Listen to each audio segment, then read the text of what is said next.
Hello friends, very good morning. Once again I am here with another important topic. The topic is mechanism of concentration of the filtrate.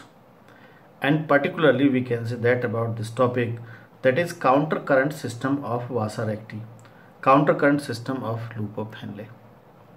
So friends, two counter current systems that work in the loop of Henle are, one is hairpin counter current system of descending and ascending limb of loop of Henle. Second one is counter current system of the Vassar-Acti. So we can talk about these two counter current system.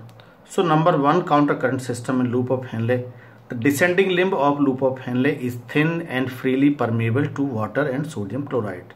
Remember here, the descending limb is permeable for the water and sodium chloride, while the ascending limb is impermeable to water and solutes. So both the limbs form a hairpin counter current system because permeability is just opposite to each other in the two limbs. So first descending limbs.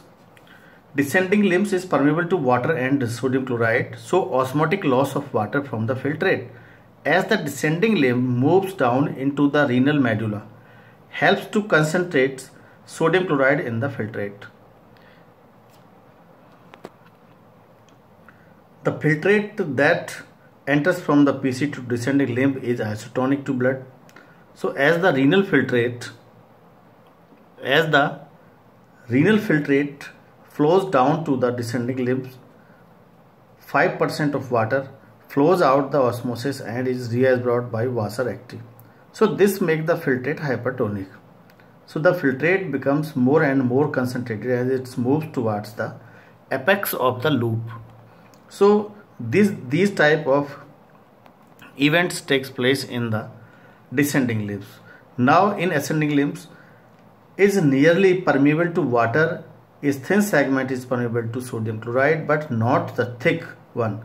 So as the filtrates move up the ascending limb, sodium chloride is actively removed from it to the surrounding tissue, interstitial tissue of medulla particularly, from where it diffuses passively into the descending limb, being impermeable to water because the ascending limb is impermeable to water and electrolytes. That water does not move out along with the salt. So the filtrate in the ascending limb becomes less and less concentrated or hypotonic as it moves up.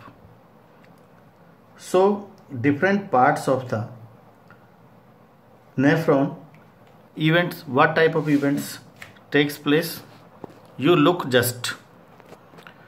So nutshell, we'll discuss about the different parts of nephrons and their functions. So first of all, we talk about PCT. So if you want to write down, so you can write in PCT 80% filtrates absorbed, isotonic. Next, descending limb permeable to sodium chloride and water, always remember, and filtrate hypertonic. Ascending limb impermeable to water and sodium chloride, active transport of NaCl, filtrate hypertonic. DCT, distal convoluted tubules, reabsorbing of sodium ion and excretion of potassium ion, NADH control. Collecting duct, passive diffusion of water, hypertonic urine. So increase sodium chloride concentration in medulla region. So medullary interstitial regions control this mechanism. So movement of filtrates, active transport, passive diffusion, direction of increased concentration if increased. So now little bit talk about PCT, DCT, descending limb, ascending limb, DCT and collecting duct.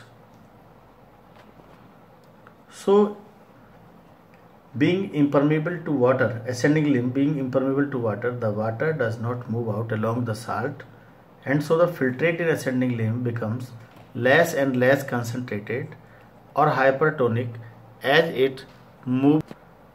At each level in the loop of Henle, the concentration in descending limb is only a little higher than in the ascending limb. So continual movement of sodium and chloride ions from ascending limb builds up a high salt concentration in the medullary tissue of kidney. The concentration of salt is maximum towards the apex of loop. So in the deeper region of medulla, which is closer to a region where collecting ducts open into renal pelvis.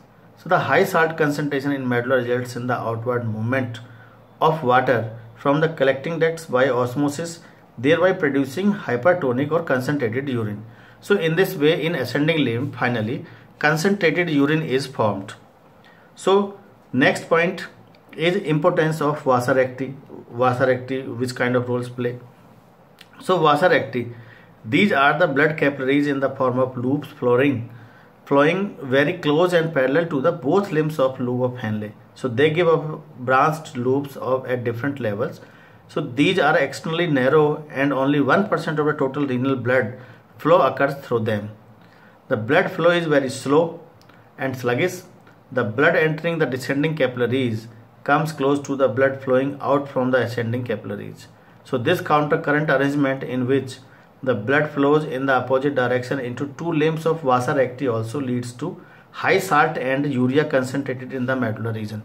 So you can say that the two system of current counter systems seen in the kidney, one is vasa recti, another is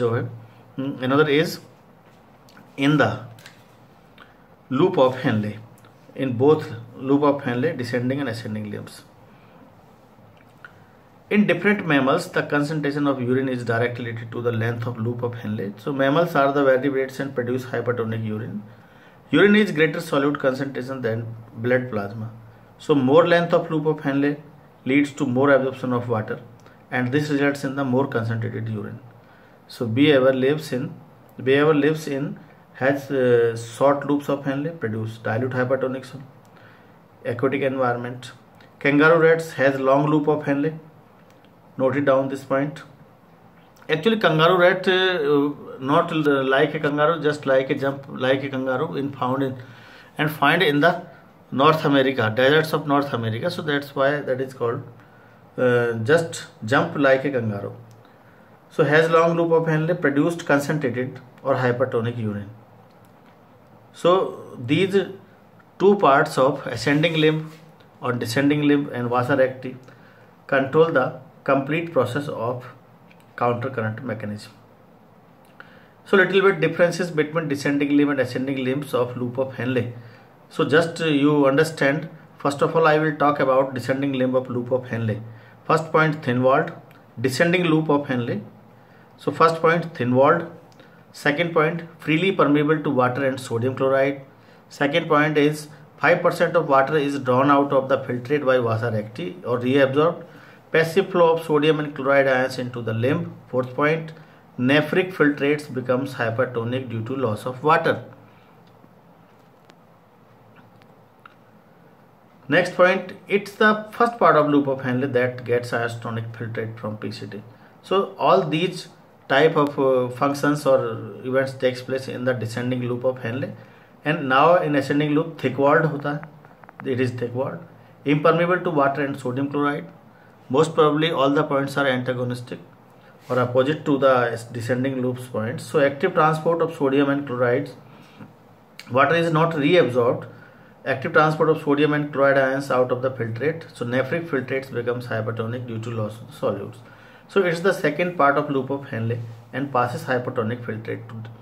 So if we'll talk about the osmolarity in the cortex region 300 osmolarities, outer medulla 600, inner medulla just down the cortex 900, and just inner medulla 1200 osmolarity per liter. So this is the difference between descending limb of loop of Henle and ascending limb of loop of Henle. So in this way your counter current mechanisms topic has been completed. So friends, you just look how does counter current mechanisms takes place in different parts of the nephron and vasa recti. So you look both the regions, cortex regions, outer medulla, inner medulla. This is vasa recti, blood vessels, you can say that, and that second part is the nephron structure, glomerulus, Bowman's capsule, loop of Henle, PCT, DCT, and collecting duct. So osmolarity level 300, 600, 900 and 1200 osmolarity per liter in different regions.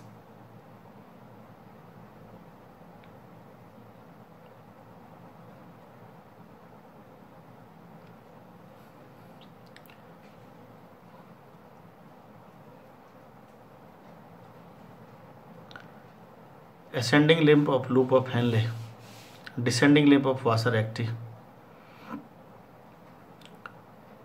ascending limb of vasa recti,